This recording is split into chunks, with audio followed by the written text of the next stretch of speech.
From Hollywood, it's time now for... Johnny Dollar. Ben Tyler, Johnny.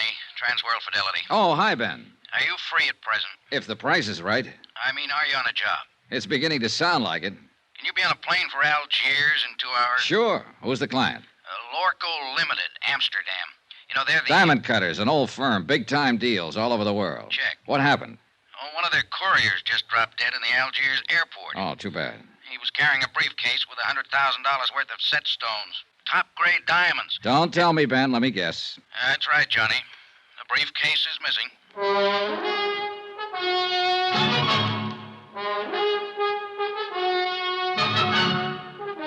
Tonight and every weekday night, Bob Bailey in the transcribed adventures of the man with the action-packed expense account, America's fabulous freelance insurance investigator... Yours truly, Johnny Dollar.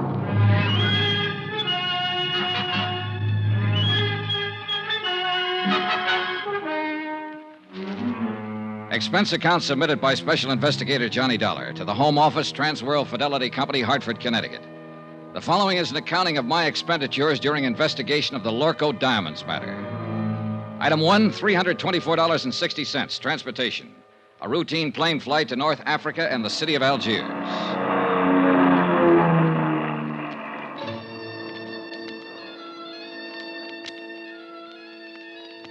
It was an easy trip, and I felt relaxed and comfortable. A feeling that was rudely terminated about 10 seconds after I got off the plane. You are Monsieur Dollar, are you not?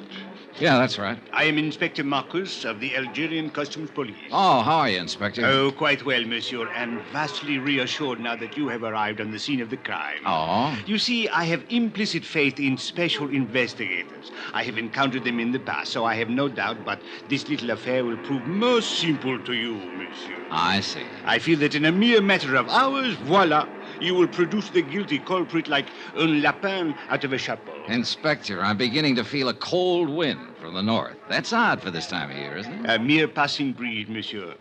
I shall now assume my official attitude. And that is? Extreme courtesy, complete cooperation, and the devoted service of my meager talents. On orders, you understand, from my superiors in Paris. And now, monsieur, if you will accompany me to my office. Delighted to. After you, Alphonse. My name is Pierre. Oh, sorry. Just a whimsy. Oh, yes, I know. I have heard the joke. Both jokes. Uh-huh. This way, monsieur. A man from the local diamond firm is waiting for us, a special representative, so he informs me. And so, since you yourself are a special investigator, I could perceive a certain advantage in letting him give you the facts, as I believe you say it in the States. Tie our tails together, sit back, and watch the fur fly. Is that it? Well, he is a trifle excitable, but your metaphor, however, escapes me. Oh, I doubt that, Inspector Marcus. In fact, I doubt if much of anything escapes you. You are too kind. Except, of course, $100,000 worth of I diamonds. spoke too hastily. Vanished, disappeared, right under your nose. Well, but there were extenuating circumstances. Oh, I'll bet there were. Tell me something confidentially. Did your superiors in Paris really blow their tops? Monsieur Dollar, if I may borrow one of your more colorful expressions, they said I had probably goofed.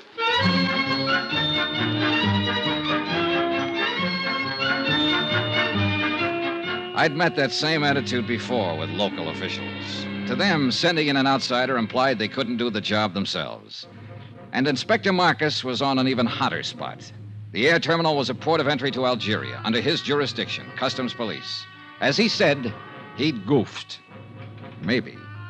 It is a matter which hath entire past all apprehension. But he was right on I one know that thing. in London Hans this thing is Zeindorf, not have happened. the Lorko In representative, Paris, too, it was is not a have trifle happened. excitable. In Amsterdam, it is unthinkable such thing have happened like this. Even in your New York, mein Herr Dollar, it cannot have happened. But here, in Algiers... It have happened. Yeah, this beautiful diamond gone. All gone. It's like barbarians. This Africa is no place for diamond. Maybe you ought to tell him that in Kimberley. It's differently there. It's entire different. All right, Mr. Zeindorf. Suppose you tell me just what happened. Who can know, mein Herr? 15 years, this courier has worked for Lorko Company. We are think he is trustworthy. Entire trustworthy. Well, even a trustworthy man can die of heart failure. But he has never had this heart failing before. All right, but Perhaps it would be better if I were to, with your permission, of course, Monsieur Seindorf. Yeah. You tell. I am not talk this English much good. Precisely. These are the facts, Monsieur Dollar. The Lorko courier, a man named Paul Gruber, arrived on the plane from Amsterdam yesterday morning. Yeah. Did you know he was arriving? I did not know, but the point is a very clever one. So, a short while before landing, Monsieur Gruber was taken suddenly ill. A doctor met the plane, and the stricken man was removed by stretcher and taken to the emergency clinic. In 20 minutes, monsieur, he was dead. Diagnosis, heart failure. Mais c'est la vie.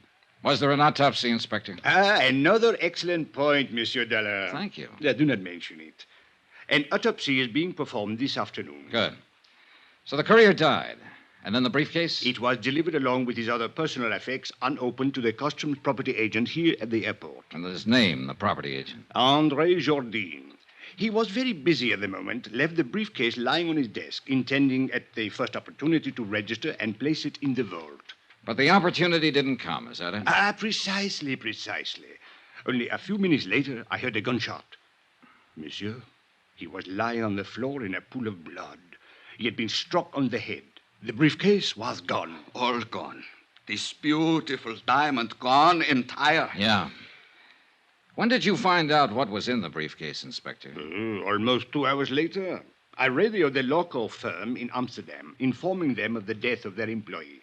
They replied immediately and stated that the briefcase contained $100,000 worth of diamond set pieces. Works of art. Beautiful. One brooch, one necklace, 2 bracelets. Precisely. Yes.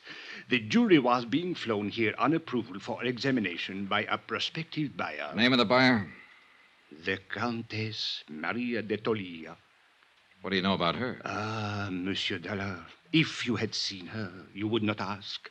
She is exquisite, lovely, chic, charming, spirited, full of the joie de vivre. And no doubt loaded with potatoes. With a woman like that, who would ever inquire? I would. Since it looks as though she might be the only person in Algiers who knew that $100,000 worth of jewelry was coming in on that plane. May we. But she could not have known that the courier was going to drop dead in the airport. A good point, Inspector. Merci, monsieur. What about that property agent, André Jourdain? Any chance of talking to him? But of course, if he is yet able to talk. Then I guess I'll... Talkings is not enough, mein Relax, Herr. Mr. Seindorf. You're covered by insurance. Insurances is money. It's not my diamonds. Oh, well, if you don't want the money, you can always waive your claim. Mein Herr Dollar, are you think that I am crazily? That I am entire crazily? I talked to the plane crew who'd come in on the flight with the dying courier. I talked to Inspector Marcus's men, who'd been with him when he found the property agent lying on the floor of his office. I didn't expect much, and I got just that. But it didn't matter. I figured I may have had my man spotted already. The same old story. An ambitious and underpaid government agent opening a briefcase to register its contents and seeing the diamonds there for the taking. Hiding them quickly, then a fake slugging and firing a gun at a non-existent thief. Yeah, an old story. Expense account item 2, $3.40. Transportation into town and taxi fare to the Hospital of Our Lady of Sorrows. Inspector Marcus had phoned ahead to authorize my visit. One of the sisters led me down the corridor to the door of André Jourdain's room. She motioned silently and then turned away. I stepped inside and closed the door. Monsieur? You're André Jourdain? Mais oui, but yes. What do you want? My name is Johnny Dollar. I'm an insurance investigator. My company is the underwriter on the Lorko diamonds. Why have you come here? Well, to ask a couple of questions. Of course, if you'd like to consult an attorney before I have nothing to conceal, monsieur. What do you wish to know? Just exactly what happened when that briefcase disappeared. I have told it already to Inspector Marcus. Yes, I know. So now, would you mind telling it to me? But there is no... Bien. I was working at the files when someone entered my office. I turned around and saw a man standing there, pointing a gun at me. Ever seen it before? No, monsieur. What did he look like? Well, he was quite tall. Heavyset? No, very thin, tall and thin. European, I believe. All right. What did he do? He ordered me to turn around, stepped up behind me, struck me with the gun. I fell against my desk. He grabbed the briefcase and ran to the door. You were still conscious? Oui, monsieur, but in terrible pain. I fumbled for my gun in the drawer of the desk and fired one shot. It is all I can remember. Uh-huh. You hadn't by any chance opened that briefcase? I had been too busy. And you didn't know what was in it? Not until they told me today. Andre, I wonder if you'd mind if I lifted a corner of that bandage and took a look at that wound on your head. If you are careful, it is very painful. Oh, sure, I'll be careful. Lie still now, please. It'll just take a second. I'll lift this edge and... I think I am lucky to be alive. Yeah, very lucky. Okay, thanks. It is nothing. Andre, do you happen to know the Countess d'Attolia? The Countess. Oh, monsieur, she is unquestionably... Yeah, I know. She's lovely, exquisite, charming, chic. Well, thanks for your cooperation, Andre. A pleasure, Monsieur Dollar. Take care of that head. It's the only one you've got. You Americans are so whimsical. Oh, yeah, we're all crazily, entire crazily. My pet theory was starting to limp. That slugging wasn't phony. It had taken 14 stitches to close the cut in Andre's head. Whoever hit him hadn't been kidding. They meant it for keeps. I walked down the corridor and stood waiting for the elevator, thinking it over, trying to figure it out. But no go. I needed more facts. And a moment later, I got more facts. Monsieur Dollar, I thought I would find you here. A clever piece of deduction, Inspector. Merci bien, monsieur. Don't mention it. What's on your mind? There should be something. Well, there's got to be some reason for that smug grin. What happened? Did the thief confess? Au contraire. I was on the point of asking what progress you were making on the case. You will be happy to hear none at all. Oh, that is too bad. Inspector. Eh? Extreme courtesy, complete cooperation, the devoted services of your meager talents. Remember? Touché. Actually, I came to tell you that I now have the report of the autopsy. The courier who died of heart failure. Only he did not die of heart failure, monsieur. Except, of course, in a very literal sense. Well, what did he die of? Poison. Well, that was the end of a good theory. The courier had started to get sick on the plane, so the robbery and the murder had been planned well in advance of his arrival. By somebody who'd known he was bringing in diamonds. And so far, only one person fit the bill. As lovely, charming, and chic a suspect as you could ever hope to meet. The Countess d'Attolia.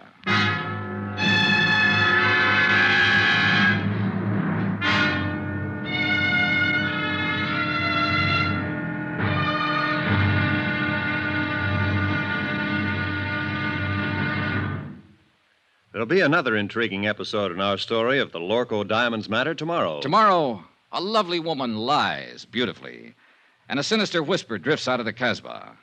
Join us, won't you? Yours truly, Johnny Dollar.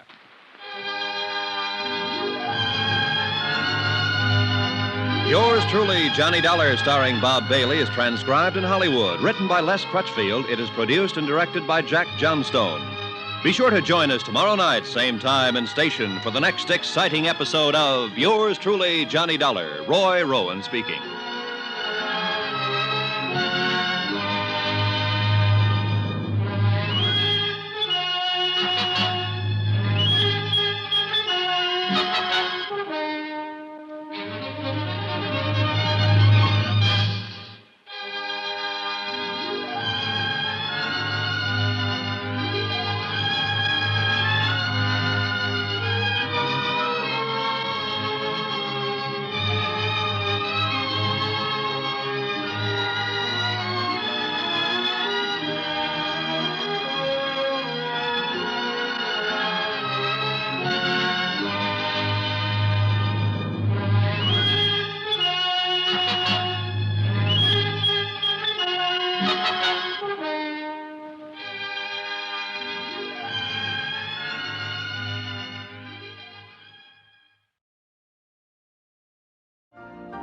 You've been listening to the OTR Gold Network. Find more classic radio at otrgold.com.